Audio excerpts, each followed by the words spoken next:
Hey guys, in this video I'm going to show you how you can cover up your face and CapCut PC using effect.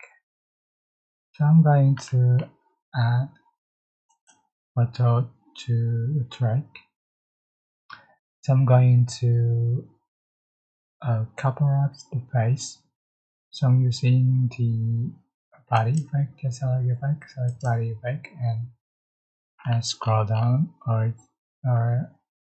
just select mains and select face on mosaic, add to the track.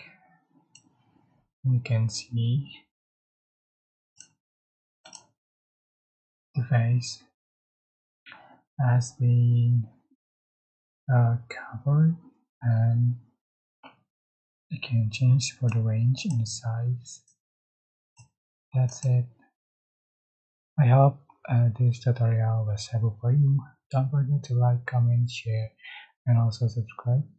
If you have any question, please type in the comment section below. Thank you so much for watching, and this is applies to the video as well.